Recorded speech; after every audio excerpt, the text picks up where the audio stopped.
We're an island nation, drawn to the sea that surrounds us. A playground for some. For others, it's where they make their living. But the sea's unpredictable. It's like a wild animal. You can't tame it.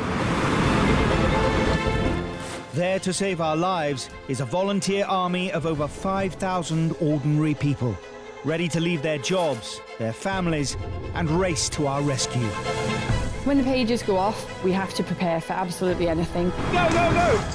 You do go out fearing the worst. Once I could see the orange, I knew we were okay. We're with you, we're with you! Equipped with their own cameras. Good afternoon. Stay where you are, yeah? We're going to come to you! The crews give us a unique insight into every call-out. I thought I was going to die! As only they see it. I've got you, I've got you. For those who risk their lives, it has become a way of life. Saving someone's life is phenomenal. Back, let go! There is nothing more rewarding. Hold on!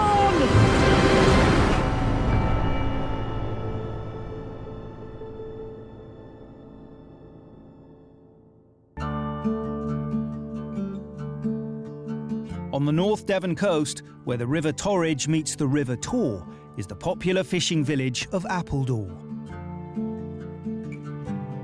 Appledore's definitely a hidden gem. You would never know it was there really until you turned off the main road and dropped down into Appledore. It's got the fishing boats there, you got the smell of the fresh fish. It's a beautiful place.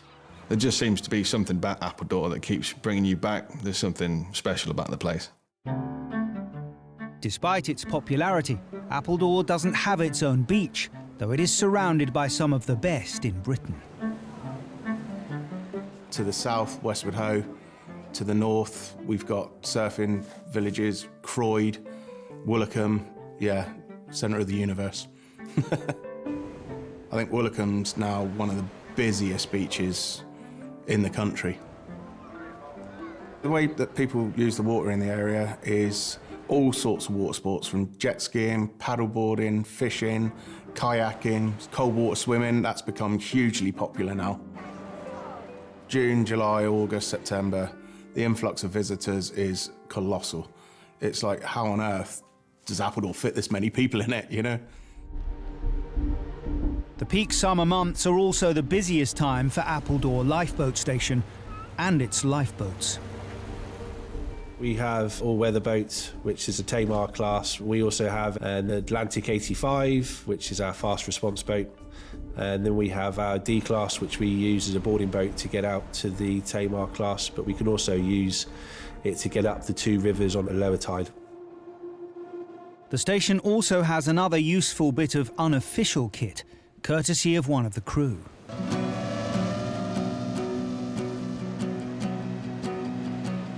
Alex, we know, loves his drone. It pops up everywhere when you least expect it. I've been out surfing at the beach, and then all of a sudden there's the drone. He's really, really talented, very, very skilled. Strangely enough, it was the drone that got me involved in the RNLI. I used to come down to the station every few weeks and film the crew out on exercise, and eventually you get talking to the crew, and they one day asked if you'd fancy having a go being on the shore crew. And 3.5 years later, I'm still here.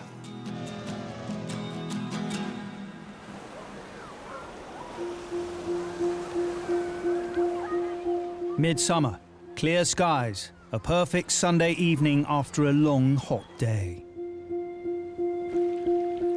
On the evening of the shout, I just got home. It was about 9:30. I was just about to sit on the sofa, and then the pager went. The initial information when we arrived at station was a swimmer in difficulties off of the beach by the slipway in Westward Ho. When a person's in the water, it's so time critical because you don't know what state they're in. You can only keep alive in the water for so long, so every second counts. You need to get kitted up, get on that boat, and get out there as quick as you can.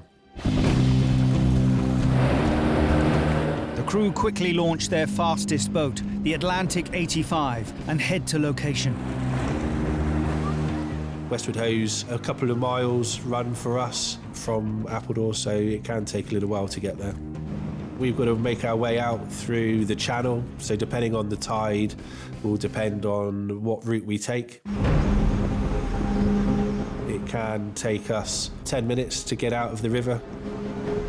We were aware that the Coast Guard had put a mayday out. Whenever a mayday goes out, you know that it's a critical situation. Maydays don't go out just for anything. You know that it's something fairly serious. The mayday is broadcast to anyone in the area who might be able to assist, which in this case includes Alex, listening in on his radio. I live on the holiday park, which is situated about as close to the sea as you can get. I decided to send up the drone to see if I can find them.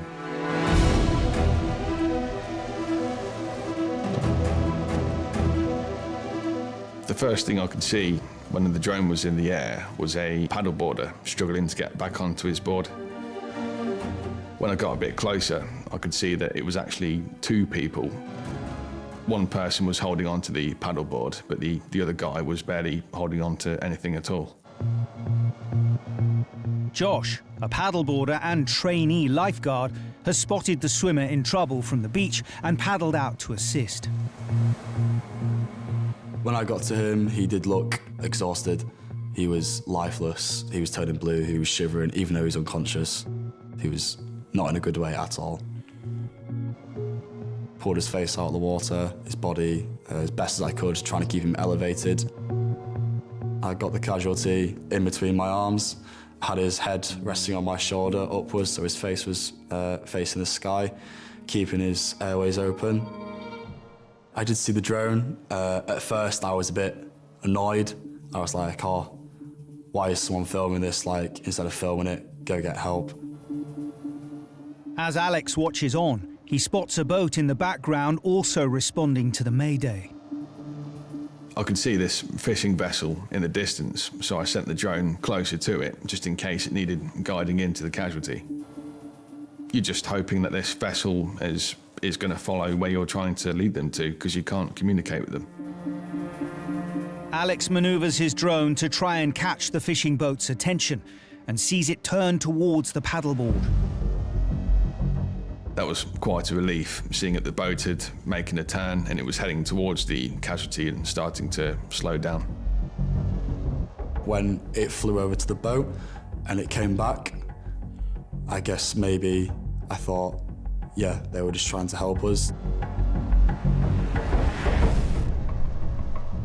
The guy on the back of the boat started to haul the swimmer out of the water, but you could see that he was clearly struggling, that this lifeless guy was clearly quite heavy. Just as the fisherman managed to lift the casualty out of the water, the lifeboat arrives on scene. As we came alongside and we saw the casualty for the first time, you could see that he wasn't very well. He was almost in a fetal position, looking fairly unconscious, shaking quite severely. He didn't look very well at all. We knew that we needed a helicopter because potentially we didn't know how sick this guy was. Fortunately, the earlier mayday alerted the rescue helicopter, which arrives to winch the casualty away to hospital just as they start to lose the light.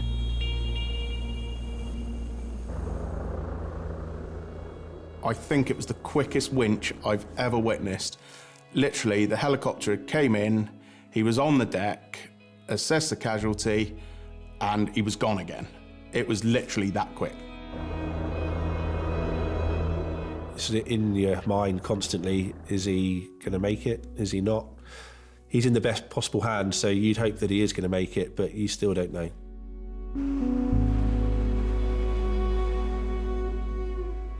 You hear that people get caught up in tides or they get swept out, and you hear about all these stories, but you don't ever think it's going to be you.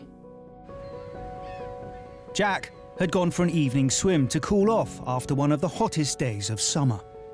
It was lovely seeing, like, there was loads of people out. It was very refreshing, very cool. I wasn't really clocking on to how far I was going out, so when I was swimming, after, I don't know what it was, maybe 15, 20 minutes, I sort of turned around and I thought, I'm a little bit far out here. What Jack hadn't realised was that the tide was now on its way out and he was swimming with the current, a current that would be running against him once he turned back to shore. So when I decided to try to swim back, it felt like something pushing you back. Normally when you swim out, you can always swim back. And then after a while, after I was really trying, I thought, yeah, okay, I can't. It was the most terrifying thing to feel. I felt like giving up at one point, but I knew for myself I couldn't do that. You know, I've got family. You know, I've got my life to live. I can't just give up. But there was one thought: when you're so tired, you don't want to do anything. You just want to let go, sort of thing. And I did feel like that at one point, which was quite scary thinking about it. I started going under. It was at that point where that guy got very close, and then he sort of like pulled me onto his board, and at that point I just sort of blacked out.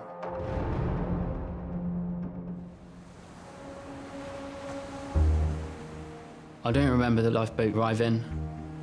I could hear bum, bum, bum noise. The last thing I thought it was a helicopter. They took me straight away to Barnstaple Hospital. Luckily, I was fine. I didn't have any further issues after that, aches and pains and stuff like that. But that's the best outcome I couldn't have hoped for.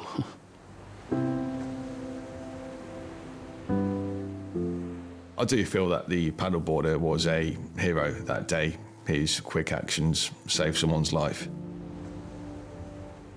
I did surprise myself with how I reacted. It was a very spur-of-the-moment thing, but I look back at it now and think I'm thankful that that feeling did come and that I did get in the water and help. A hell of a bloke, a hell of a hero. Go into a situation where it's completely unknown, which he did. You can't ask for more of an honourable thing. Risking your life to get to somebody, you can't put anything on that.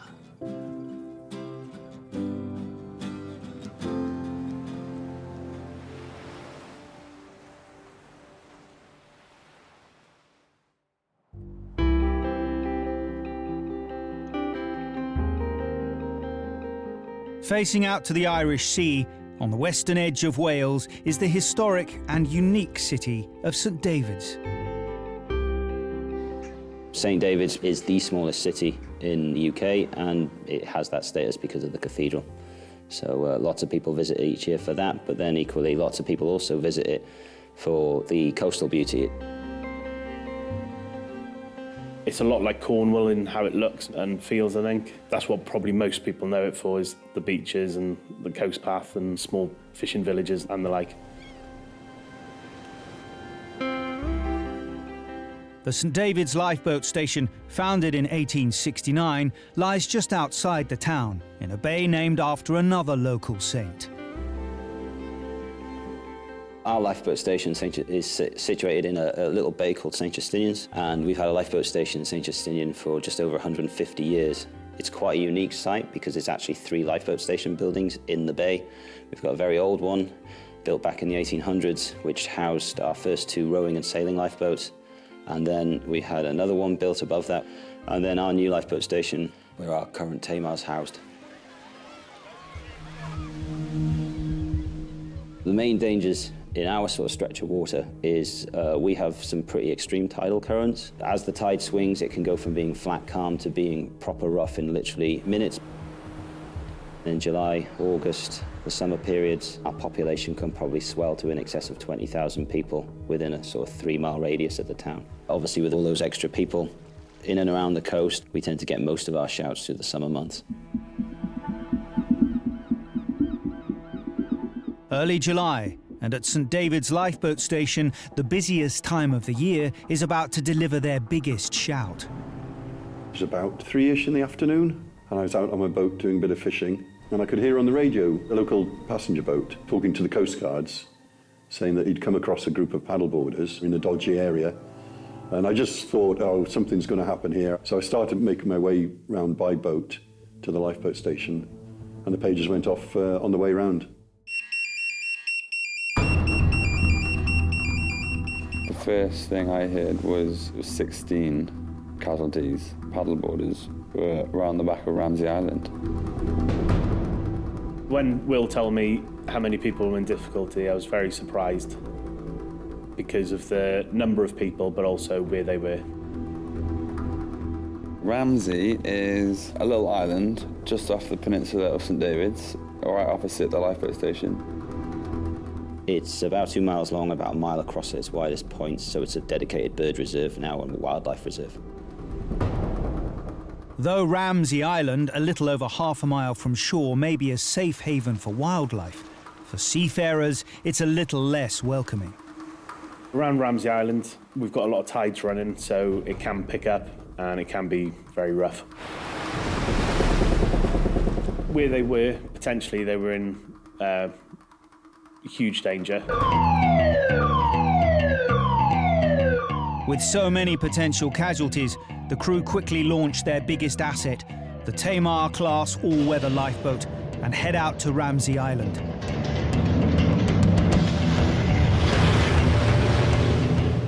En route, knowing that we've got 16 casualties, we're all looking out to try and spot them as soon as we can. So our real concerns with the casualty that day is that if they got caught in the tide with the strong northeasterly wind, they could scatter and it could be very difficult to locate them all. Things can deteriorate pretty quickly.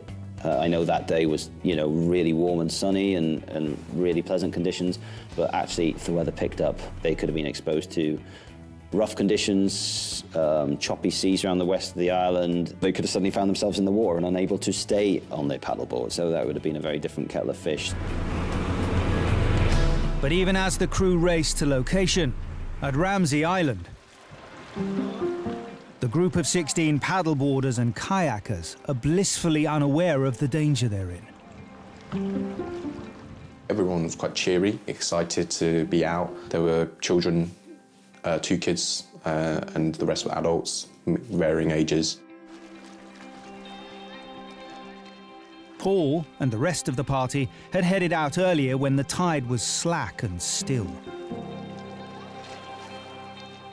Before that day, I hadn't paddleboarded on the sea before. I had only paddleboarded once, and that was on the river. We were feeling really great. The sun is shining, the waves weren't as high as I expected to be. As we reached the island, we started paddling into caves and out and exploring. Everywhere I turned, the seal would pop his head out, have a look, see what's going on. Look at that seal. And then it would just pop its head down and then go on its way. We did saw even more amazing caves as we were going through, loads of jellyfish. Everyone was just saying, wow, how beautiful, how amazing.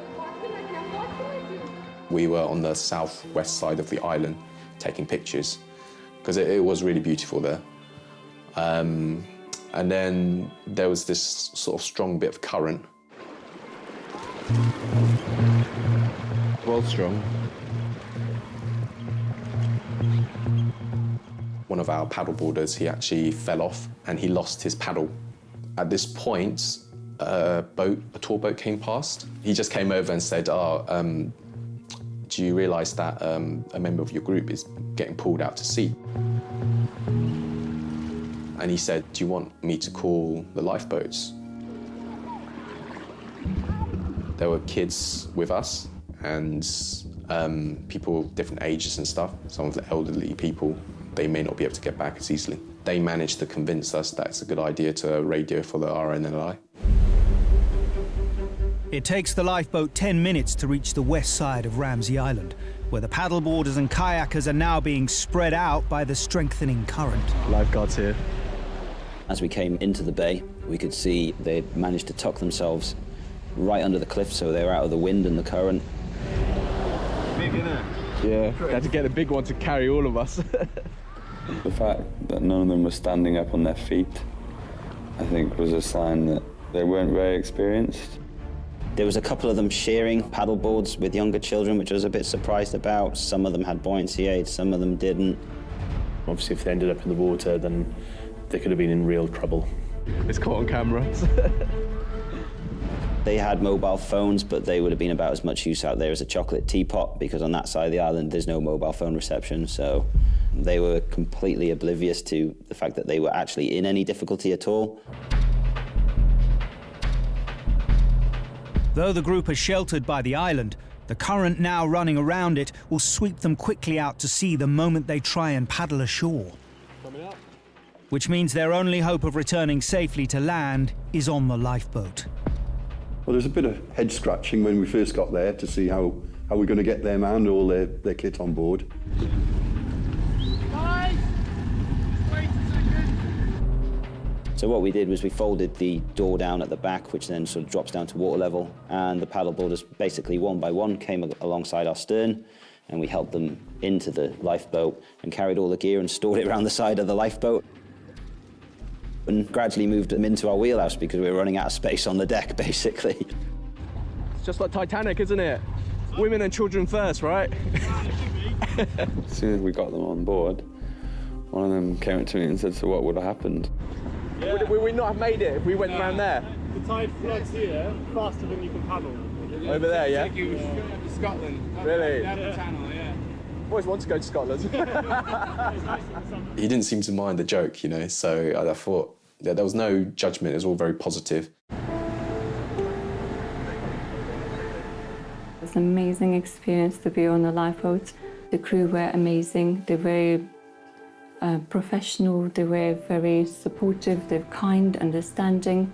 I didn't expect that reaction. I more expected to go on a boat and be told off. You know, what we're doing in that area, we shouldn't be here. But it was great. Everyone was really friendly. As we came back, we came through a few sort of the dodgy areas, and I pointed out to a couple of them, look, this is what you could be facing if you'd stayed here.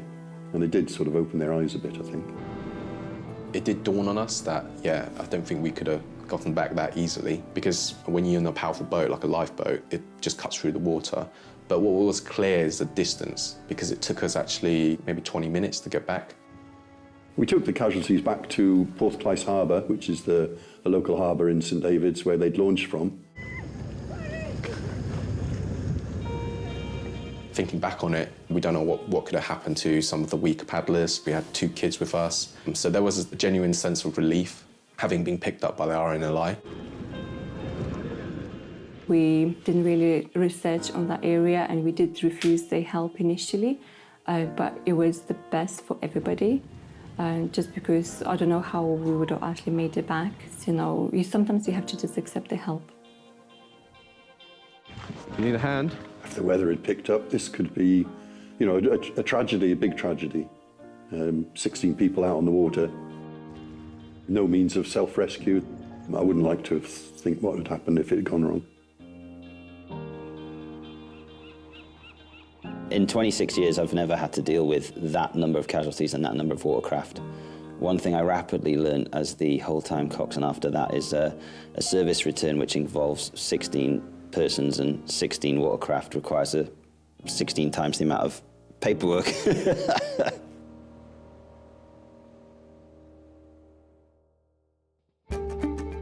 Every summer, the sheer number of coastal visitors makes it the busiest time for the lifeboat cruise.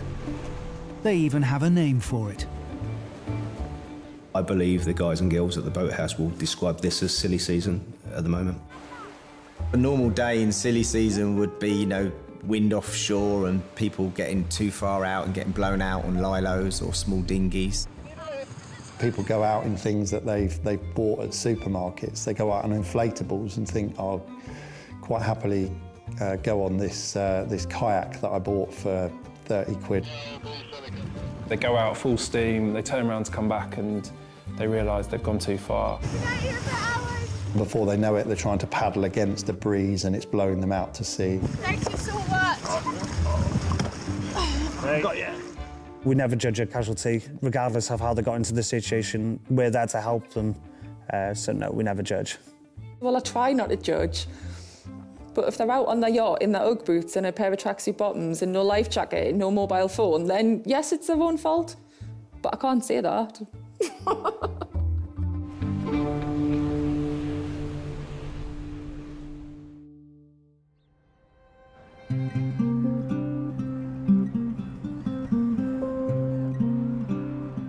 70 miles east of London on the North Kent coast is the historic seaside town of Margate.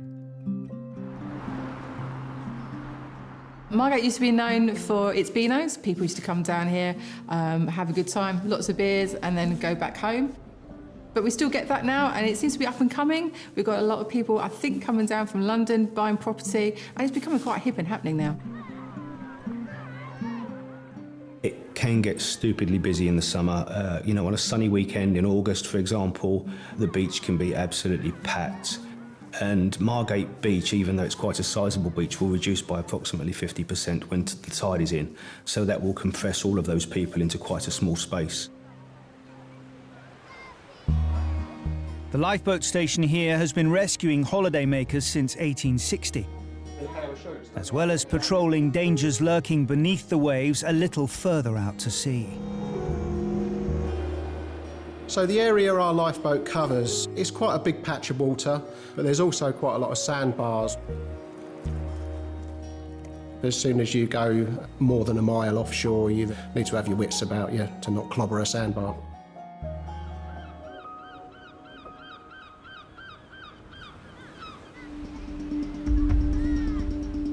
June 2022, Jubilee weekend, early evening. We had a 4-day bank holiday, weather forecast was good. I was actually at a Jubilee party at my cousin's, tucking into some nice fresh prawns when the pager went off. So I made my way to the station, then our launch authority told me a Dutch yacht with 3 Dutch sailors on were hard aground at the western end of the Margate Sands. There's a little patch called the Pan Sands, and they'd managed to go aground on there. As the Pan Sandbank is almost 9 miles from the station, the crew launched their Atlantic 85, the faster and more powerful of their 2 lifeboats. Then head to location as fast as they can, in the hope that they might get there in time to tow the yacht back into deeper water. The tide was still ebbing, so the tide was still going out. The sandbanks were starting to become apparent.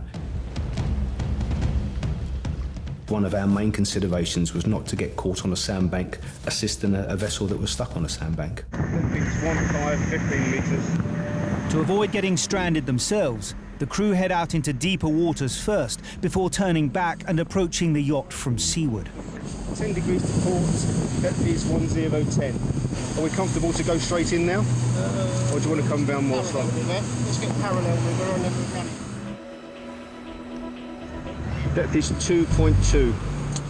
It takes the crew almost 30 minutes to reach location, by which time the tide is ebbing fast and the sun is dipping lower in the sky. Depth is 2 metres. We was a mile or so off, and we could see the sun reflecting off the hull. So we knew this wasn't just stuck, it was high and dry. We've still got some considerable tide to get out at this time, over. We could see the whole of the keel. It was a beautiful looking boat, but there's no way it's coming off the sands. The crew continue to edge closer to the yacht, mindful of how little water they have beneath them, as they attempt to make contact with the Dutch crew. This is Margate Lifeboat. Margate Lifeboat, do you receive us over? When do you expect us to come over? It was quite funny because they were literally saying, "Where is the lifeboat?" And with that, we put the radios down and just shouted, "We're behind you." Hello! They looked over their shoulder and there's a lifeboat sat behind them. Yeah. Did he not realise we were here?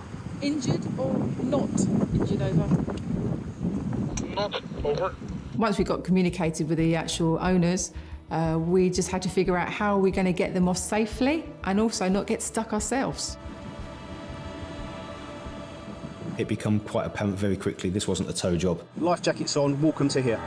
It would have just caused monumental damage trying to move it. It just wasn't an option whatsoever. So I sent my crew member Dave over to have a chat with them. Oh, yeah. Okay. No. I'll have to swim it. There we go.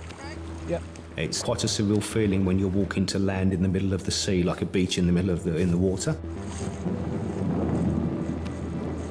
So I just basically took my time, walked across, and then introduced myself to the crew, and then established that their welfare was good. Good afternoon. Everybody well? Everybody well. The plan is to leave the boat here, take you aboard the lifeboat, take you to shore. Yeah. Tonight when the tide lifts, we come back and tow. The casualties seemed okay. I mean, when I was explaining to them, you know, we're going to have to walk to the lifeboat to take you back, you know, it was waist deep in water at this point. I mean, one of the three seemed more concerned about getting wet walking back than the actual condition of the vessel. We take your colleagues to the boat, and then we come back for you. Yeah, fine. Okay, so... I mean, can I keep my boots dry or not? Yeah. Okay. So there's no need to walk to the boat? You've got to walk to the boat, yeah. Yeah. Okay. Dave anchors the yacht to the sandbank to stop it floating away when the tide turns. Can we have one more? Then starts leading the Dutch crew across the submerged sandbank to the waiting lifeboat. Yeah, it's up to here. It's here, but everything is wet. Yeah, nothing we can do. The casualties were very pleased to see us, just a bit gutted that they had to leave their boat behind. A man and their boat has got quite a close connection. I used to have a boat called the Mistress. I think that sums it up quite clearly. And it was obviously quite an expensive piece of kit as well, so he just wanted to be reunited with it undamaged. I think it's inevitable the trousers are going to get wet. They were well-matured sailors. They just got caught out in the sands, unfortunately. All on board, Kate. With all three sailors on board, the crew returned to the station to wait for the tide to turn. There was nowhere to stay because it's Jubilee weekend, so they had to just literally pitch up on our floor with blankets and a makeshift bed, really. We switched the lights off and made sure that they were snoring quite happily. Once the tide had turned, the yacht was towed to the safety of Ramsgate harbour, ready to be reunited with its crew. The three sailors came down. The thing that sticks out the most to me was the handshake. He didn't say anything, he just looked me in the eye and gave me one of those handshakes that start to become awkward because it went on for so long, but it obviously really meant a lot to him. I think it was a good job. We've got the boat in one piece, we've got the casualties, very happy. So, yeah, it was a good job.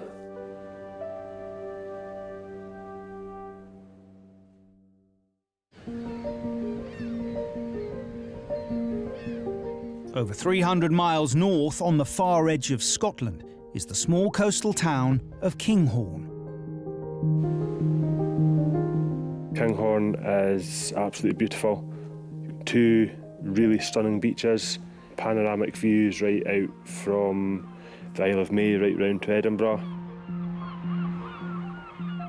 Sitting at the very heart of this picturesque community is the Lifeboat station, which has served Kinghorn since 1965, crewed by local fathers and sons, as well as mothers and daughters.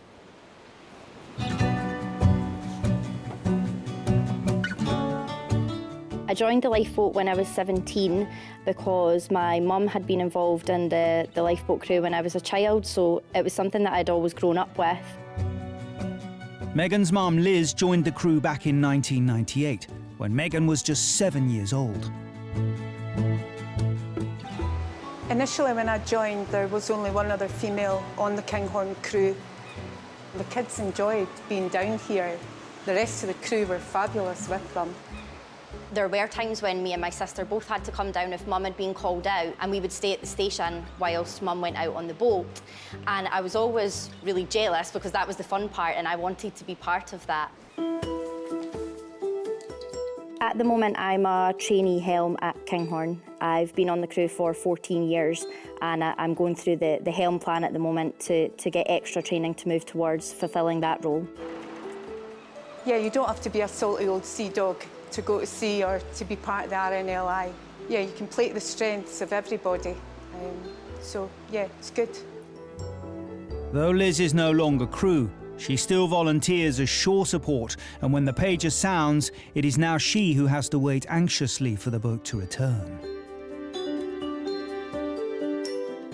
If it's rough weather and we're out during the night, when we're coming back into Kinghorn Bay, you can see my parents' house, and I can always tell if Mum's worried because I'll see that the bedroom light's on in the house for the boat coming back in. Although she would never admit it to me, I notice that light on.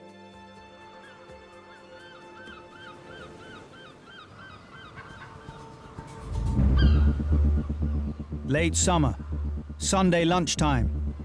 Sunny but breezy, which for the lifeboat crew is never a good combination.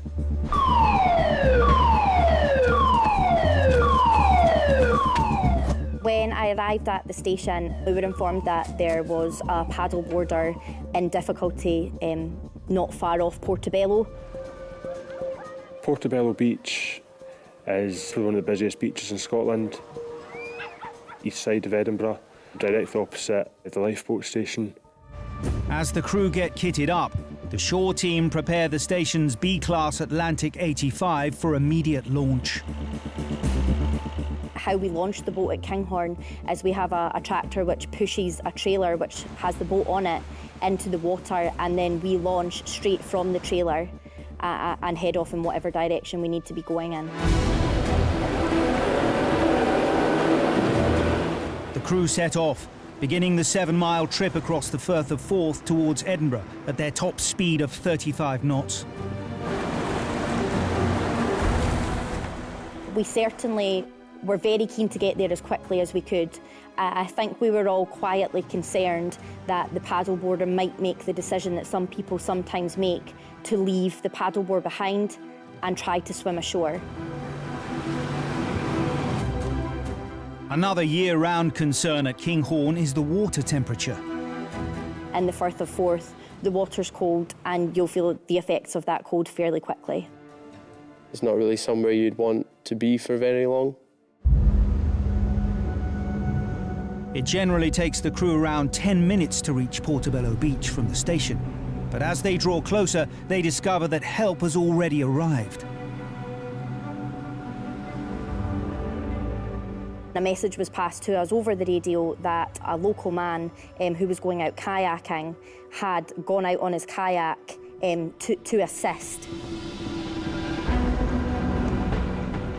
So it was easier to find the paddleboarder because the kayak was also next to her as well. But as soon as we were approaching, it became apparent to me that the kayaker was in the water.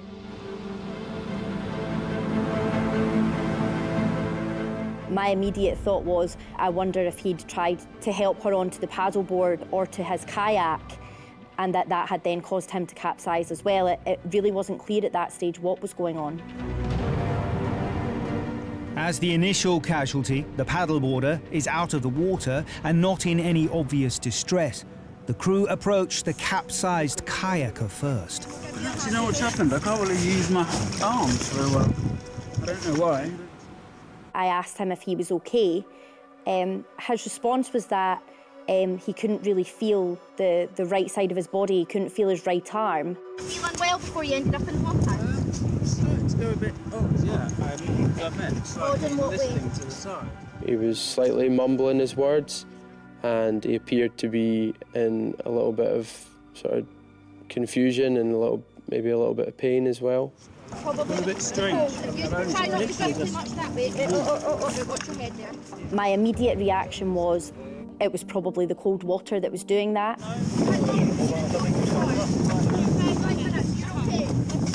So when he had told me that he had only been in the water for probably up to 5 minutes and that he couldn't really feel the right side of his body and he had numbness and was struggling to move his arm, immediately that was ringing alarm bells for me that this could potentially be something far more serious. And immediately my mind went to, is this a stroke? The suspicion that the kayaker may have had a stroke turns what was a routine rescue into a medical emergency.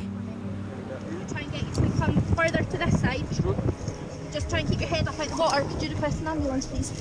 Yeah. It made this shout time critical. If you've got someone there potentially had a stroke, you need to get them, one, out of the water, and two, to medical treatment, as soon as possible. Time's of the essence for something like that. Just let go, we've got a hold of you, so just relax. With stroke victims, every second is vital. So as Paul radios the Coast Guard for an ambulance, the rest of the crew prepare to get the kayaker on board. Because the kayaker couldn't really move his body as well as he normally would have, it was quite difficult to get him on the boat. Okay, that's you.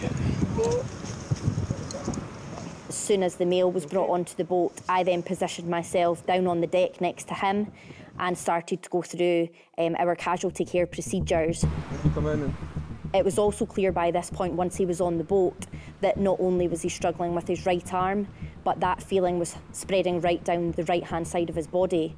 His leg, he could move ever so slightly, but he didn't have any strength at all. If you just climb in and they have a seat there. The crew get the paddleboarder onto the lifeboat, then head straight to shore. Because of the urgency of the situation, we took both casualties back to Portobello Beach, which was the nearest landing site. Okay, you've got to sit down now, please. The crew drive the boat as close to the beach as they can, then stretcher the casualty ashore, ready to hand him over to the ambulance. He managed to sit himself and then lie down into the basket stretcher. This is James. 46, he's going out on the kayak to help the radio that's fallen off the paddleboard. So when the casualty had been transferred into the ambulance, I think for us, you're worried for him and his family, and we're just hoping that he'll sort of pull through. James is rushed to nearby Edinburgh Royal Infirmary for emergency treatment. A surprising end to what had begun with him trying to rescue someone else. I had seen her coming in, and I did wonder whether she was in trouble. I could see her sat on the board quite a way out. I think I just said, yeah, it's fine, I can just nip out and get her, it's not a problem. Once I got to her, I think I sort of said, hello, checked what her name was, I'm James, don't worry, it's all fine. Started off just towing the paddleboarder back to the shore. Everything seemed to be going relatively well and normally. Then just got to a point where the kayak started behaving oddly, listing to the right, and then it did that a couple of times. Couldn't really figure out why. And then the next thing I knew, I couldn't correct it, and we just capsized. I couldn't get hold of the kayak. For some reason, I couldn't move my arm. For some reason, I couldn't move my leg. So, but yeah, at that point, I still hadn't really clicked what might have been happening. Fortunately for James, just as he was struggling to understand what was going on, the lifeboat arrived. They just, literally hauled me in over the side. It was apparent that there'd be an ambulance on shore, so, I was quite quickly being looked after by the emergency services, so I was pretty relieved at that point.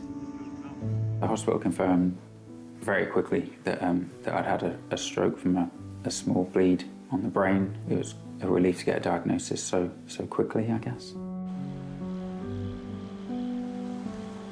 Looking back now, we quite often say that people are in the wrong place at the wrong time, and I actually think that this casualty, the male casualty, ended up in the right place at the right time. It was extremely lucky that I had to go out and help the lady on the paddleboard. If I hadn't gone out to her, there wouldn't have been a lifeboat coming, and I may have Had a bleed on the brain and a stroke in the open sea on my own, no lifeboat. Could have been a very different story.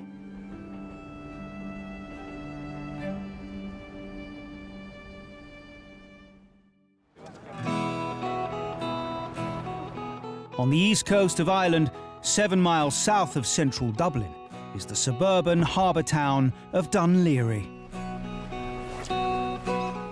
Well, Dunleary is a very vibrant town. It has a very big harbour and has the biggest marina in the country in it. The last few years now, it's been getting busier and busier. We've got the pier. It's the most walked walk in Ireland, I believe. There's a couple of million people walk it in a year. You have boat rentals, you have people with their own private boats. We also have the shipping channel, which is the busiest port in Ireland as well. Keeping a safe watch over the busy harbour for the past 180 years and counting is the Dunleary Lifeboat Station. I believe it's the busiest station in Ireland. For the last couple of years, we've averaged about 100 shouts, so it can be quite busy. Some of them days you could get 3 or 4 shouts in one day.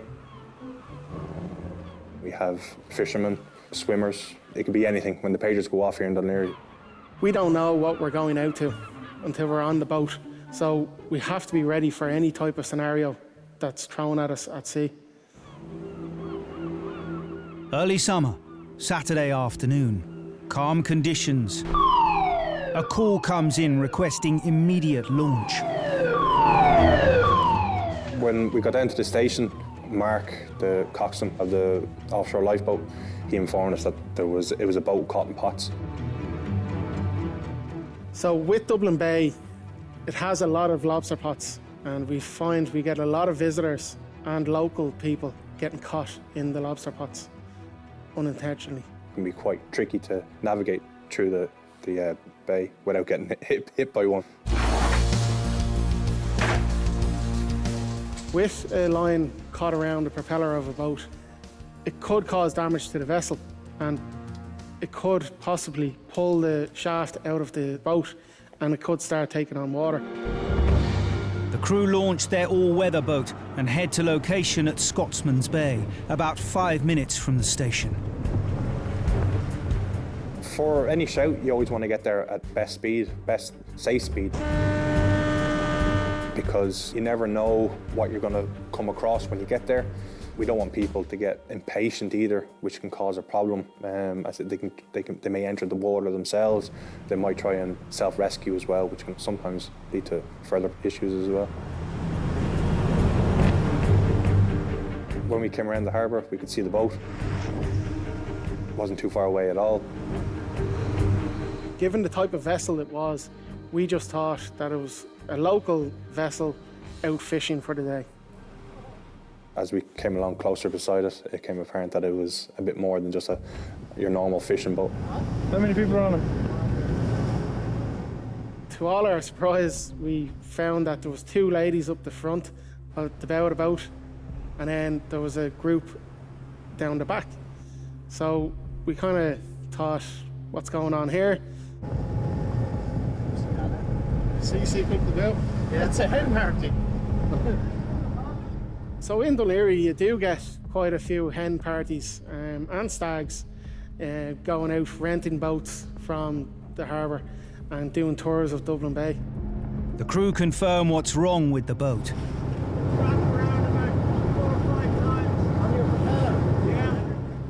Then decide to transfer a crew member aboard to try and cut the boat free. So let's get 2 fenders out and get you on board. Okay. Mark's going to drop me on first, right? Drop you on? Yeah. Okay. Mark asked me to step over onto the casualty boat. Transferring from one boat to another can be tricky, especially when you have a boat caught in pots. It's going to roll quite heavy. Pretty much the worst scenario that could happen is if Paul was to fall between the 2 vessels while transferring across.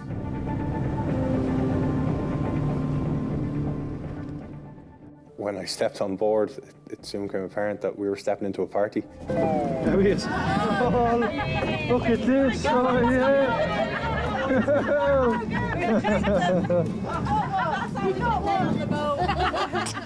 There was a rumour going around that the hens thought that this was a stripper that was organised by the girls. That didn't transpire, but sure, if it did, Paul was the right man. Despite the initial high spirits, all is not well on the boat. It became apparent that there was a female at the front of the boat who was feeling unwell. How long has she been getting sick for? About half an hour. Half an hour?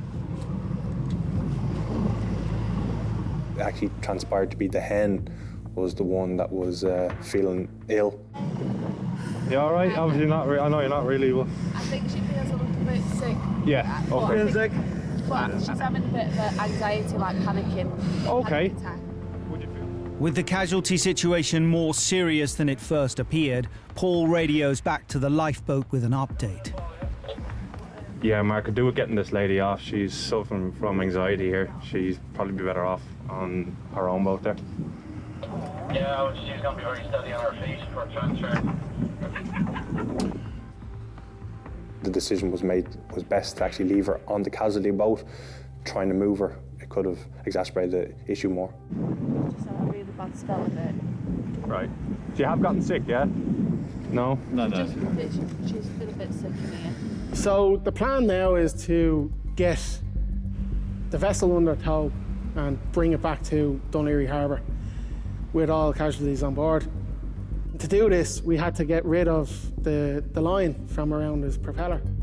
The Lobster line is not only holding the boat in place, it has also robbed it of all power by wrapping itself around the propeller, which means the lifeboat not only has to cut it free, it also has to then tow it back to shore.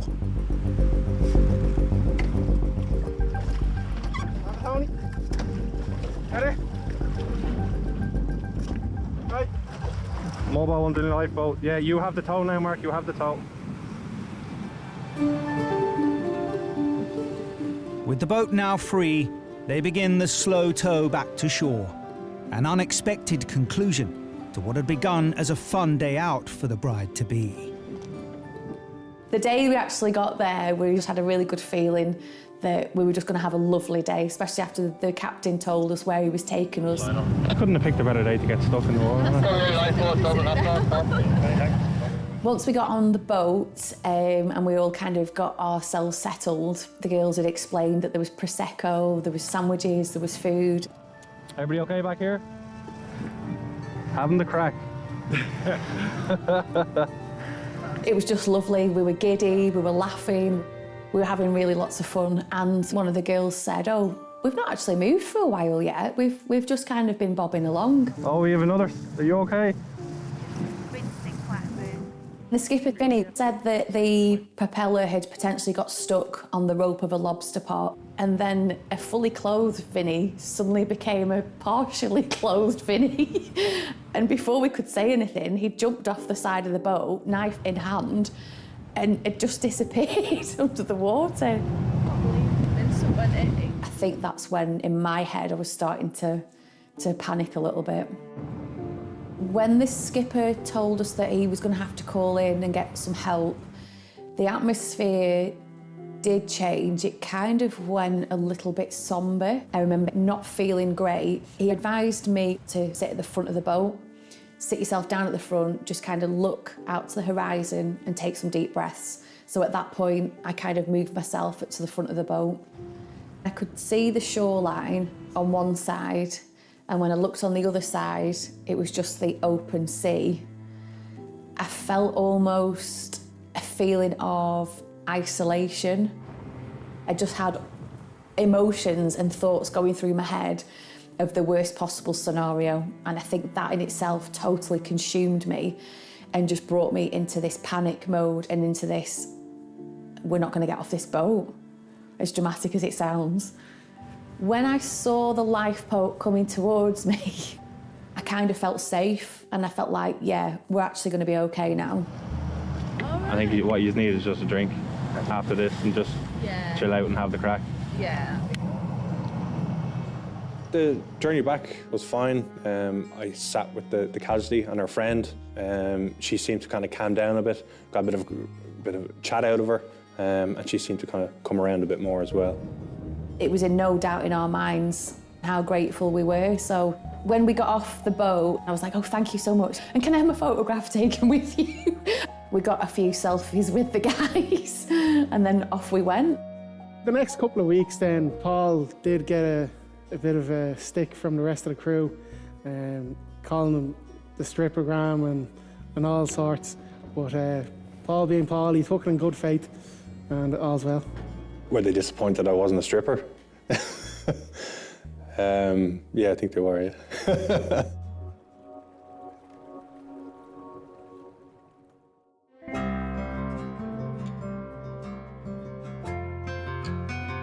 So we then got married in the June, so it was only about 4 or 5 weeks later.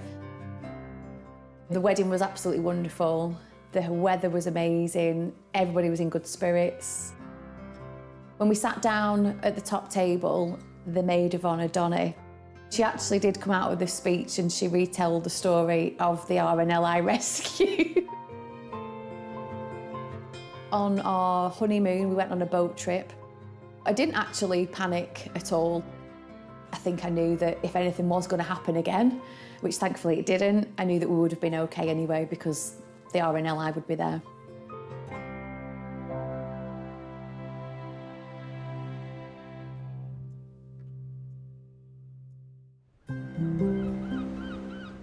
At Appledore, Alex eventually contacted Jack, the swimmer whose rescue he'd filmed on his drone, to ask if he wanted to see the footage. At first I couldn't watch it. I didn't know if I wanted to, but I brought myself to watch it and it just made my heart sink, because when it's you, you're like, how did that happen? I kept on thinking that how close I could have been to dying. It's by far the biggest life-changing experience in my life. People coming together and doing what they do best to save you, and that is just amazing.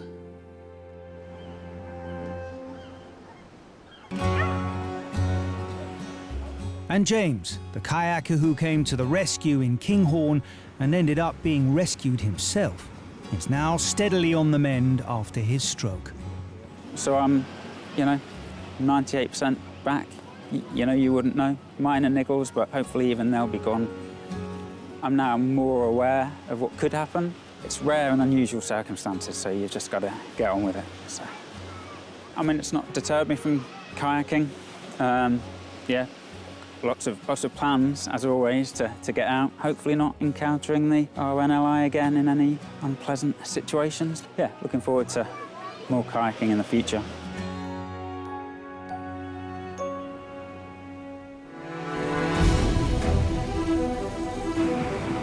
He needs to get off that vessel because his life was in danger. Okay. Yeah, that's not an option. I knew straight away we had to get him off that shore as quickly as we could. My heart stopped then. The waves were getting stronger. You know he hasn't got long before he is on the rocks.